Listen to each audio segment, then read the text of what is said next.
What is up, YouTube? Back in the garage. Last video we got the RX8 cooling system done, and this video we're finishing up the oil system. Also at the same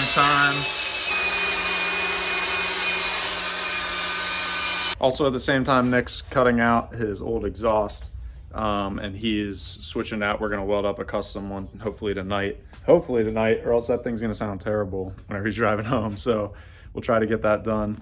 Like I said, last video, the RX8 got its cooling system done, so radiator's in place, expansion tank is in. The only thing I changed since the last video, I put on this swivel thermostat housing. Basically what was going on, I was mocking up my intake pipe, which is gonna go down in between here to the fog light hole. And my thermostat housing was sticking out right here and it got in the way. So I basically got this swivel one so that I could rotate it, and it clears the belt running down through there, and also leaves space for my intake pipe. So put a little RTV on that just to make sure it doesn't leak, and should be good to go. Might have to switch out my hose. Got a little bit of a curly Q going on down there, but for now it'll work fine.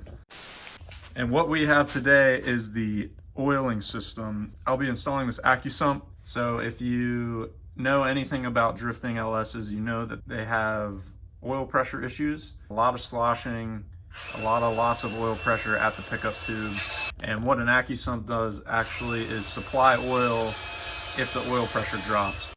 So I'm gonna go ahead and try to explain my setup and how my Accusump's gonna work. So here is my engine. This is gonna have an inlet and an outlet coming from my oil cooler adapter. So that's gonna have an outlet and an inlet. And basically one of those lines is gonna feed over into my oil cooler. It's gonna go into the oil cooler, and instead of coming out of the oil cooler and straight back into the engine, I'm adding in an Accusump out in the front of my car. And what an Accusump does, basically one side is oil and one side is air inside of this cylinder. And what you do is pump pressure into the air side, and whenever you build up your oil pressure, it's actually gonna push this cylinder to the air side and increase the pressure and actually reach like an equilibrium state. And so as your engine's running, just imagine you have oil pressure, your oil pressure is pushing on this side, and you have air pressure over here. If your oil pressure drops, your air pressure is going to be greater and actually push oil back into your engine. To complete the system, we need one more main thing here. So we're going to have our line running out of the oil cooler, and it's going to actually hit a T here. Draw a little T. It's going to hit a T, and one is going to go back into the engine. So that's how your oil will be flowing, and one is going to go into your Accusump, or I guess out of your Accusump, depending on how your oil pressure is. As you can see, if your air pressure becomes greater than your oil pressure because of the oil pressure loss, it's going to push that oil out of here and into your engine. One problem with this setup is that this will actually also push it into your oil cooler, which we don't want. So what we do here is actually add a one-way check valve in between the T and the oil cooler. And what that does is whenever this pressure is actually pushing the oil back into the engine, it doesn't allow it to push it this way. So it'll only want to flow this way, which will basically keep all of the oil flowing straight into the engine instead of going back through the oil cooler, because we want to prioritize our engine. That is the setup. That's a one-way check valve there. Yeah, I'm using all AN lines, as you just saw. Already got those together, so we're going to go ahead and install that. So there's a lot of ways to mount the Accusump. Some people mount them in their trunk. Some people mount them right in the cockpit with them. In an attempt to keep this thing a street car, I don't want it in the cockpit, and also in an attempt to save on oil capacity of this thing, because I don't want lines running the whole way to my trunk, I'm keeping it in the engine bay, kind of. And if you were wondering what these extra mounts were for, in the last video, that's what they're for. So the Accusump's actually going to mount right here in the front of the engine. It's going to block my radiator a little bit, but I'm hoping that the air will be able to still flow around it. So while I'm installing that, Nick is cutting out his exhaust, and then after I'm done, I'll help him weld it up. So here's a brand new Y pipe that he's replacing his old one with. He's getting rid of his dual exit exhaust. He's basically going to replace it with just a single exit. So the first thing to do here is to get the Accusump mounted onto my mounts here. I did leave enough room in between these mounts and my radiator for my AC condenser. That's not going in right now, but I left room just in case.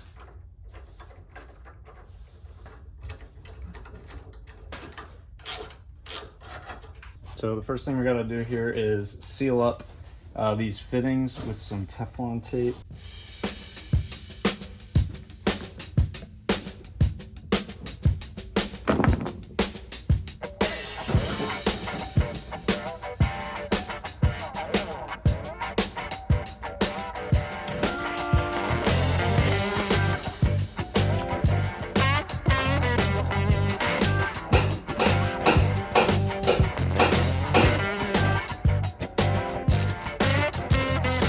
Okay guys, so the Accusump's mounted. All of these fittings, every MPT fitting is Teflon taped. Now all that I have left from here on out are AN lines and a few O-rings down at the oil cooler. So this is my first section of line that I made. You can see I have a right angle here to a T, and then here's that check valve I was talking about. One-way check valve, PTFE hose, and then this will go into the oil cooler. So down here to the oil cooler, what I have in here are, I think it's M18 to 10AN fittings, and these actually have an O-ring on them. I'm gonna take them back out because I wanna make sure these surfaces are clean before I tighten them down fully.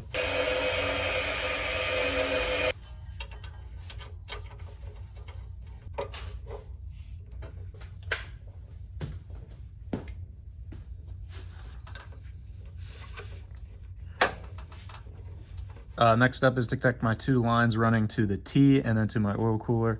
Right down here is my oil cooler adapter with my 10AN lines already hooked up in there.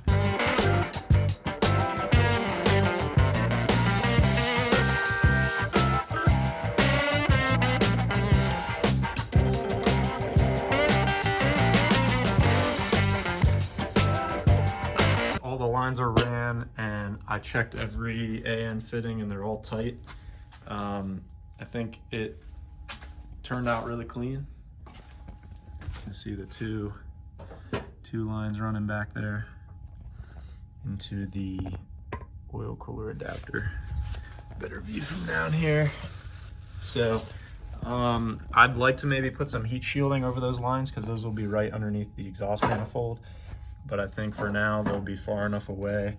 I may add something on there before I install that manifold. All right guys, so I'm kind of finished up doing my fun stuff over here. Meanwhile, Nick is not having too much fun. Freaking Nissan putting studs, welded studs in their exhaust pipes. Yep. So he's drilling out some studs. So since Nick is not quite ready for me to weld up his exhaust, I'm finding some other things to do tonight. So one thing I need to do is put my alternator back in, so I might go ahead and do that. And then another thing I need to do is replace my throttle pedal with this one that I have. This is just like a universal swap pedal. I'm gonna find a way to mount this and get it into the car.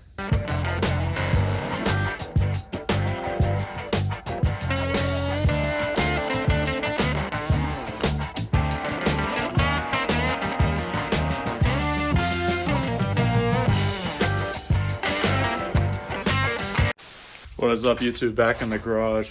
I don't know how much I was filming yesterday. I got my throttle cable into the car, my pedal kind of set up, but I need to do a little bit of bending on the arm.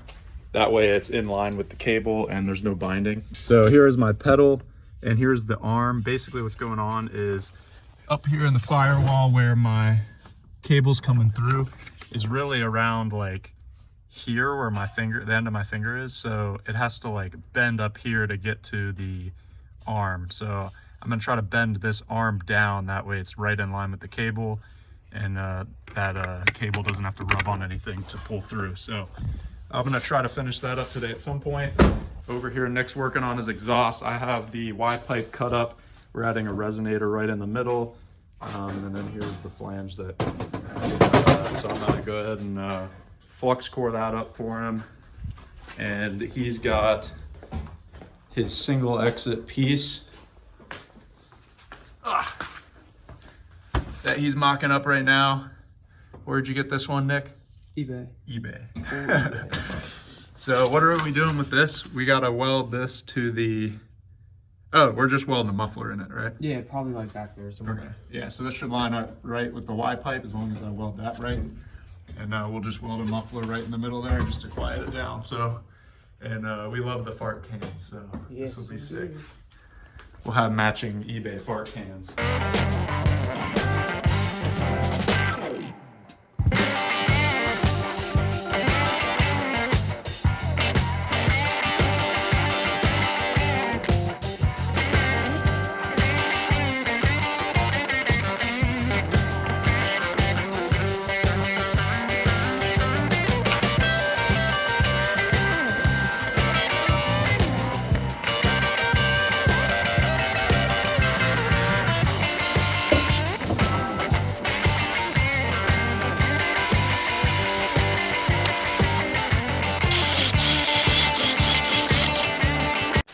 All right, guys, that's gonna do it for this video.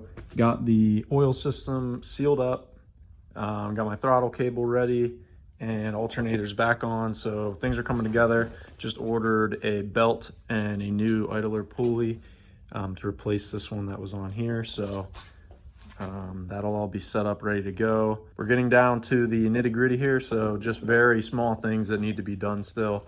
I just need to connect my fuel line from here to here, and I have all of the AN fittings to do that and adapters and whatnot. I need to replace my fuel pump in the fuel tank. I need to sort out some vacuum hoses and brake booster hose. So keep working on that here. And then it's on to the wiring, which is all in this box right here. So we're getting really close. I'm looking to get this thing done and get it running. So I'm super excited. Like I said, just getting really close. Not far from this thing starting up. Thanks for watching. Stay tuned for the next one on the LS RX8, and see you guys later.